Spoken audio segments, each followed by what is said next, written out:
In the dimly lit corridors of the Starship Elysian, where the air shimmered with an iridescent glow, a human man named Elias stood frozen, his heart pounding against his ribcage like a trapped bird desperate for escape. Before him, draped in flowing garments that seemed to ripple with the colors of galaxies yet unseen, stood Empress Seraphina, the ruler of the Valtari Empire and perhaps the most breathtaking being ever to exist. Her presence was both commanding and ethereal, her luminous silver eyes piercing through him as if she could unravel every secret buried within his soul. Elias had not expected this moment, though he should have known it was inevitable. 4 months now, he'd been living on borrowed time, swept into the orbit of the alien Empress after a chance encounter during one of humanity's first diplomatic missions beyond Earth's solar system. He remembered the day vividly. Their ship had drifted too close to the Valtari border, its engines failing under the strain of an uncharted cosmic storm. When rescue vessels arrived, a fleet of sleek, obsidian-black cruisers that moved with impossible grace, Elias never imagined they would lead him here, face to face with a being whose very existence defied logic and reason. Seraphina's voice cut through the silence, rich and resonant, carrying a weight that made even the vast emptiness of space seem insignificant. "Do you love me?" she asked, her words hanging between them like stardust suspended in zero gravity. It wasn't a question born of insecurity or doubt. Rather, it carried the authority of someone who demanded answers, not because she needed them, but because she deserved them. The sheer audacity of the inquiry left Elias reeling, his mind racing to piece together how they had reached this point. He thought back to their initial meetings aboard the grand halls of the Celestra Palace, where towering crystalline spires refracted light into cascading rainbows. She had greeted the delegation from Earth with regal poise, her movements fluid and deliberate, each gesture imbued with meaning far beyond what any human diplomat could comprehend. Yet there was something more, something hidden beneath the layers of protocol and ceremony.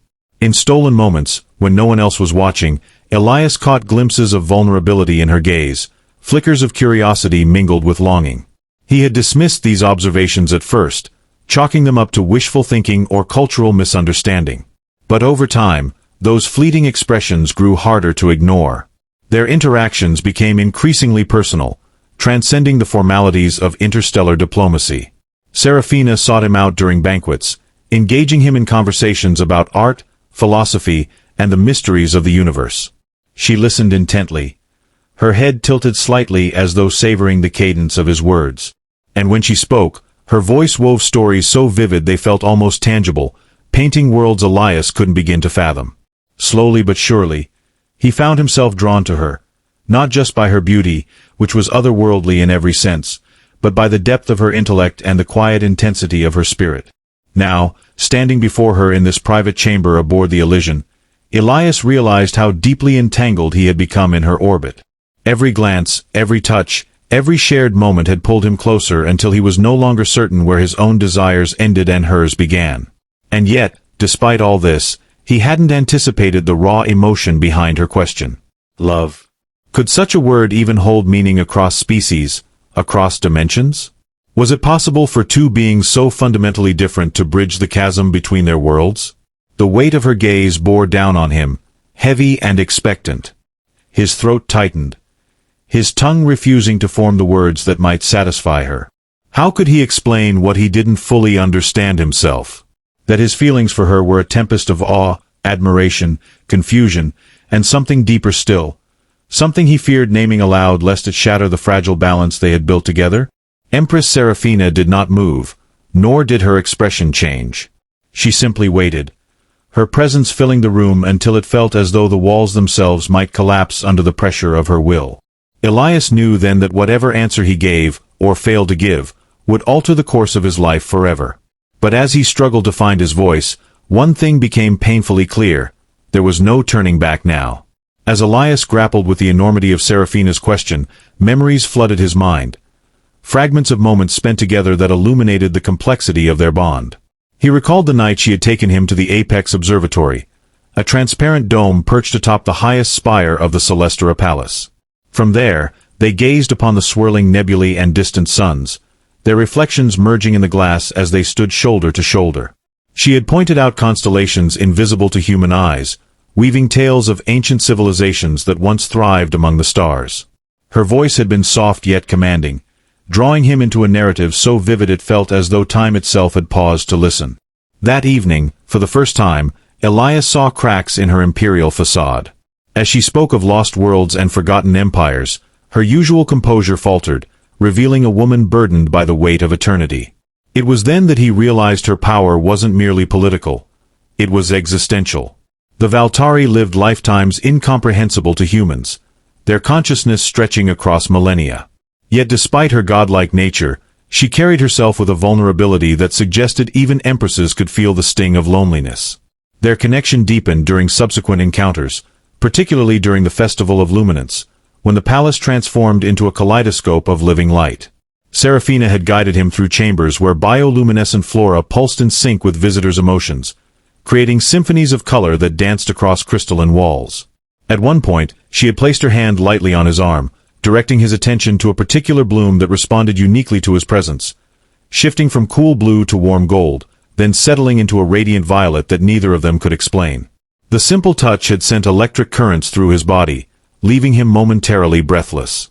These experiences accumulated like precious stones in a growing collection, each one more dazzling than the last.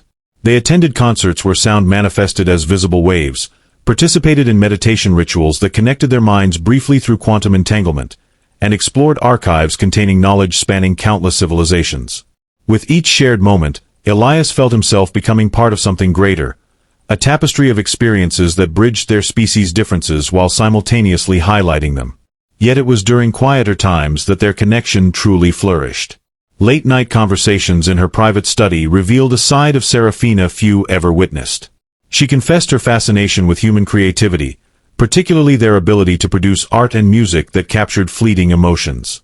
Together, they analyzed classical symphonies and abstract paintings, her insights often illuminating aspects Elias had never considered. These discussions weren't mere intellectual exercises.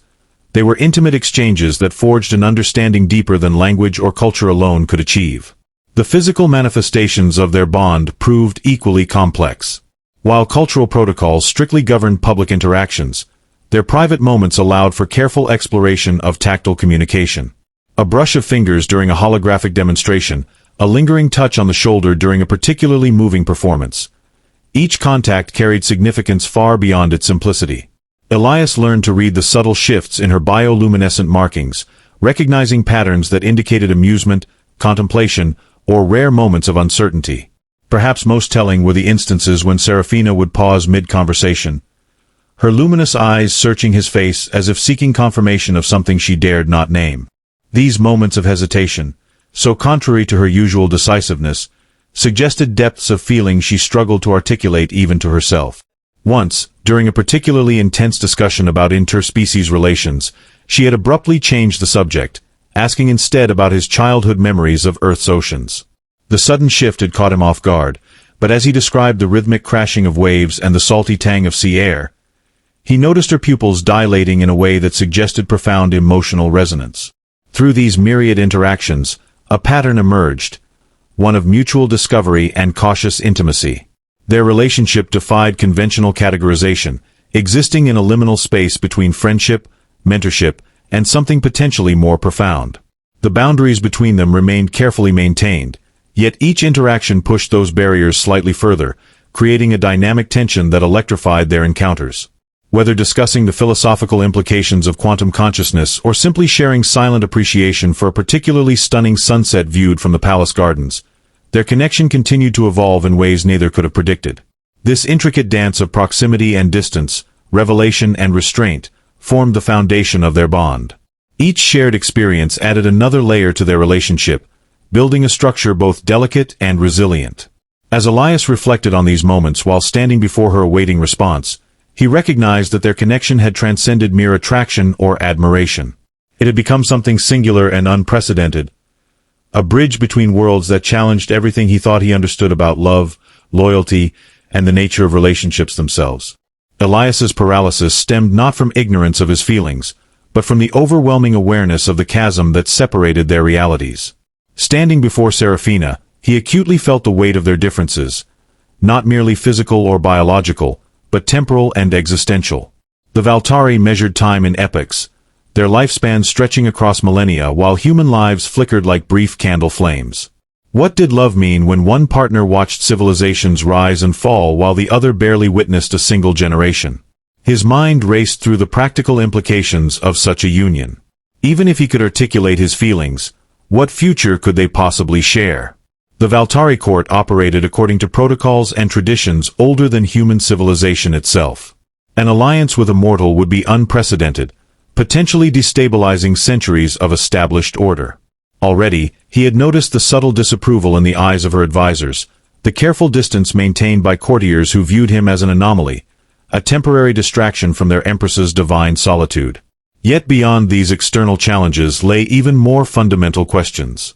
Could genuine connection exist when one partner experienced emotions in geological time while the other processed them in real time? Serafina's capacity for patience and long-term perspective must dwarf his own, her emotional responses calibrated to spans of time that made human urgency seem trivial. The very nature of love, its immediacy, its volatility, its demand for presence, seemed incompatible with the vastness of her existence. The cultural barriers loomed equally formidable. Despite months of immersion in Valtari customs, Elias remained an outsider looking in.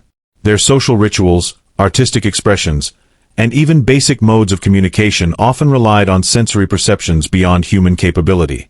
He had learned to interpret some of their bioluminescent signals, to recognize the emotional nuances in their harmonic resonance fields, but these were surface-level adaptations at best.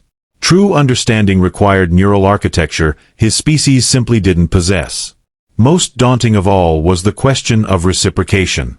Did Serafina even experience love in a way humans could recognize?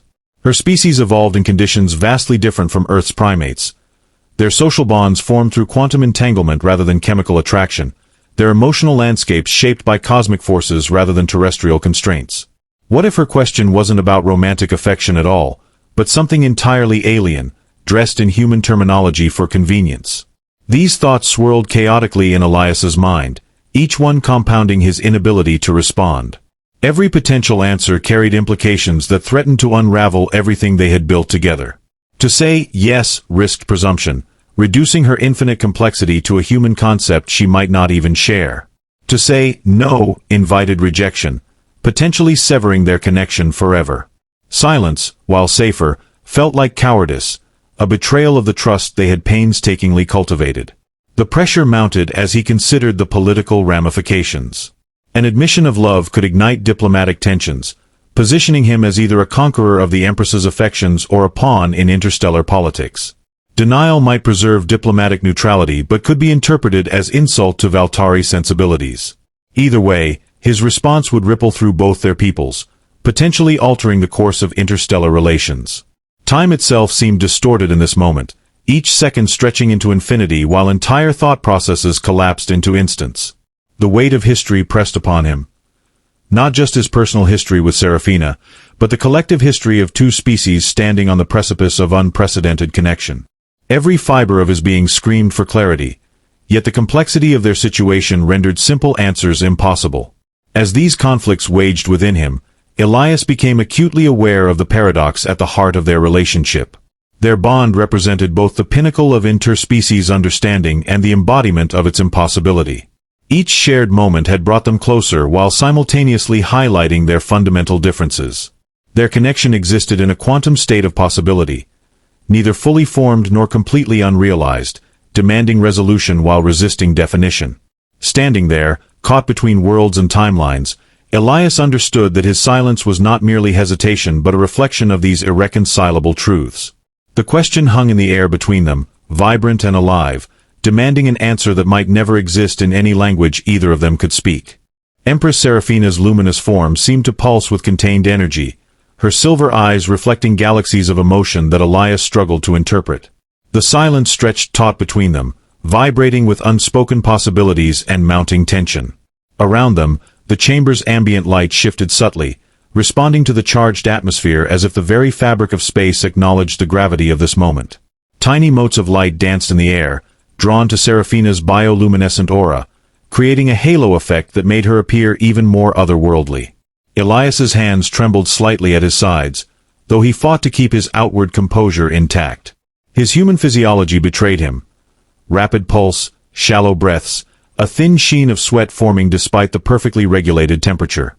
Serafina's markings, usually a gentle cascade of blues and silvers, began to shift through a spectrum of colors, each hue communicating emotions that transcended verbal language. The crimson flashes suggested impatience, while occasional bursts of gold hinted at hope. Yet underlying these visual cues was something deeper, more primal, a current of anticipation that filled the room with an almost palpable electricity. The air itself seemed to thicken, carrying traces of ozone and something distinctly alien, a scent that reminded Elias of thunderstorms and stardust combined. This wasn't merely psychological tension. The chamber's environmental systems appeared to be reacting to their emotional states, adjusting atmospheric composition in ways that enhanced rather than alleviated the pressure. The walls, composed of intelligent crystalline material, began to emit low-frequency vibrations that resonated through Elias's bones, amplifying the intensity of the moment. Serafina's posture remained regal, but small signs of vulnerability emerged. Her fingers, typically steady and graceful, twitched slightly at her sides. The quantum field surrounding her, normally a uniform sphere of protective energy, fluctuated erratically, its golden tendrils reaching toward him only to withdraw sharply, as if unsure whether to connect or maintain distance. These involuntary reactions painted a picture of internal conflict matching his own, suggesting that beneath her imperial exterior, she too grappled with emotions she might not fully understand. The silence between them evolved from mere absence of speech to a living entity, pulsing with potential energy. Each passing second added layers of complexity to their standoff, transforming it from a simple question-and-answer scenario into a crucible of interspecies relations. The stakes rose exponentially with each heartbeat, not just for them personally but for the future of human Valtari diplomacy. The tension wasn't merely romantic or personal. It carried the weight of civilizations, of choices that would echo through generations of both species. As the moment stretched onward, the chamber's artificial gravity seemed to fluctuate slightly, causing Elias to sway imperceptibly. This wasn't technological malfunction but rather a manifestation of the extreme emotional charge filling the space. Serafina's breathing pattern changed, becoming deeper and more deliberate, each inhalation and exhalation releasing minute particles of light that hung suspended in the air before dissipating. These luminescent remnants created a map of their shared tension, a visual representation of the unsaid words hanging between them like fragile threads of spider silk. The emotional landscape of the chamber continued to evolve, with each element, from the changing light patterns to the subtle alterations in atmospheric composition, contributing to a symphony of suspense. Time itself seemed to warp and bend around them, creating pockets of accelerated moments followed by stretches of glacial stillness. In this charged environment, every movement, every breath, every infinitesimal change in expression carried monumental significance, transforming their encounter into something far greater than either of them had anticipated. Elias's paralysis in the face of Serafina's question triggered a cascade of memories from his early days among humans, reminding him of moments when words had similarly failed him. He recalled standing at his mother's bedside during her final hours, watching her chest rise and fall in shallow breaths, unable to articulate the gratitude and love that overwhelmed him. The words had caught in his throat then, much as they did now, leaving him to communicate through tear-filled eyes and trembling hands. Later, during his academic presentations on xenobiology, he had faced similar moments of muteness when confronted with questions that challenged his understanding of life beyond Earth's boundaries. Each of these past silences had taught him something about the limitations of language and the power of presence. With his mother, he had learned that sometimes actions spoke louder than words. Holding her hand, smoothing her hair, sharing silent tears had communicated more than any speech ever could. In academic settings, his moments of speechlessness had forced him to listen more deeply, to absorb the questions being asked rather than rush to provide inadequate answers. These experiences had shaped his understanding of communication, teaching him that meaningful connection often existed beyond the realm of spoken language. Yet none of these previous silences compared to the one gripping him now. The consequences of his response, or lack thereof, extended far beyond personal relationships or professional credibility. Here, in the presence of an alien empress whose very existence challenged human comprehension, the stakes transcended individual experience. His silence wasn't merely a personal failure but a potential diplomatic crisis, a moment where the future of interspecies relations hung precariously in the balance. The weight of this realization pressed heavily upon him, forcing him to confront the limitations of his human perspective. All his previous experiences with silence had occurred within contexts he fundamentally understood: human death, scientific inquiry, emotional connection. But this moment existed in a realm of uncertainty, where every possible response carried implications he couldn't fully grasp. The familiar strategies that had served him well in past silences, active listening, nonverbal communication, patient observation, felt woefully inadequate when faced with a being whose very consciousness operated on scales and frequencies beyond human perception. Moreover, his current paralysis highlighted a fundamental truth about human nature, that moments of greatest importance often render us most vulnerable. The more significant the stakes, the more likely we are to falter under their weight.